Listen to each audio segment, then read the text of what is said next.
Abidjan, ma ville natale, c'est là que je suis né, plus précisément à Koumassi, qui est une commune.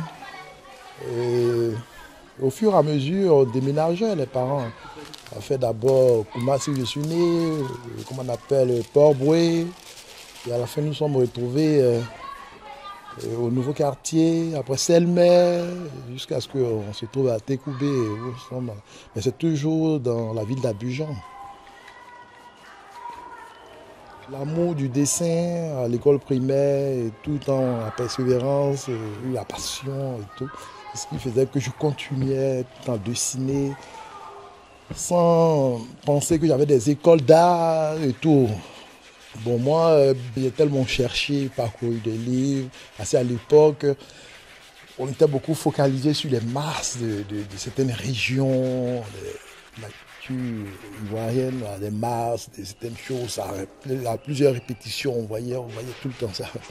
Je vais essayer de faire un peu une dissociation du thème d'autres élèves et tout.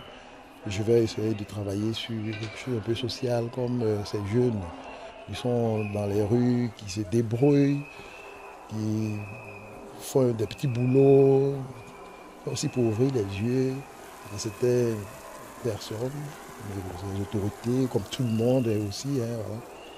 Que moi, je sens que je fais quelque chose, voilà. Que je fais quelque chose. Pas mettre la couleur pour la couleur, le dessin pour le dessin, mais je fais quelque chose en échangeant et en parlant de ce terme.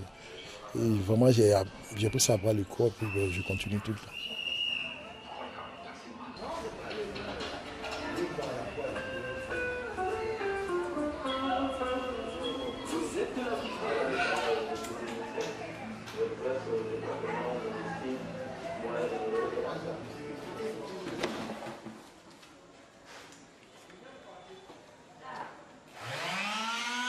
Les journaux qui font rappeler en fait les couchettes de ces enfants dans les rues et tout.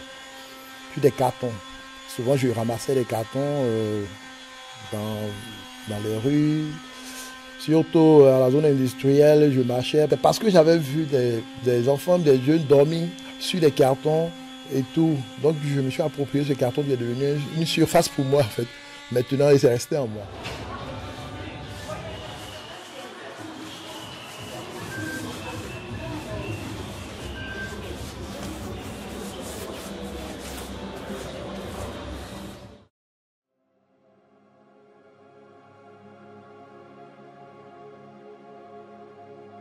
Mon travail, c'est un processus toujours. J'avais des papiers à carte, j'avais un fusil, une sanguine sur le terrain que je faisais des croquis rapides. Avec la réflexion, la pensée et tout, qu'est-ce qu'il faut faire? C'est là est venu l'appareil photo pour capter l'image. Comment on appelle l'image qui est avec moi maintenant?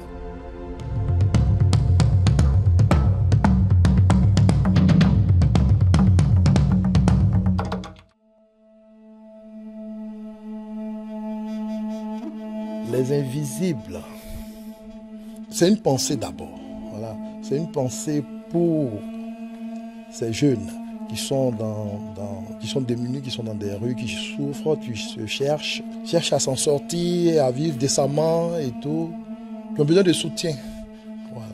Donc moi en tant que peintre, je dis, c'est vrai qu'ils vivent, on le voit de l'œil, mais on ne le voit pas de l'esprit en fait.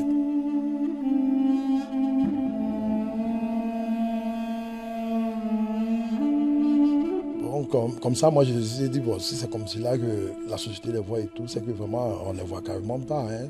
On ne les voit carrément pas. Et puis, c'est pas quand on va les voir, parce que quand tu n'as rien, comme on le dit à Abidjan, quand tu n'as rien, tu n'es rien. On ne prête même pas attention à toi, rien. Donc, pour moi, ils sont carrément invisibles, même dans la société, on ne les voit pas.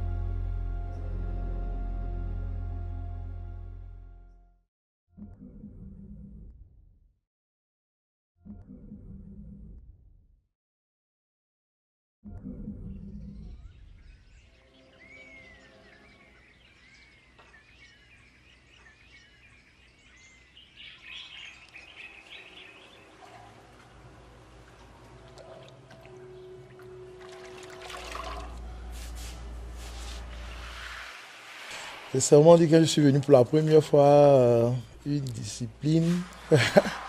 Vraiment, d'abord, ça m'a impressionné. J'étais vraiment très content du lieu et tout, du cadre.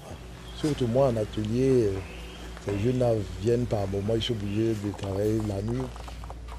J'ai déjà dit ça, j'ai déjà dit ça, c'était un jour. Est-ce que je pourrais un jour travailler sur les enfants des rues du Maroc, parce que ce n'est pas seulement que la Côte d'Ivoire, et c'est un peu partout. Donc, comme je suis beaucoup à Jardin Rouge, je vais essayer d'en parler avec. Il dit qu'Armand est passé par ici et il a bossé sur les enfants des rues du Maroc. Moi, en tant que peintre, c'est ce que je peux faire. Je ne suis pas chanteuse, sinon tu allais parler. Voilà. Moi, je peux que exposer mon travail que je fais sur du carton, sur des toiles, sur voilà, des réalisations. Donc, pour moi, je les rends visibles à travers mon exposition.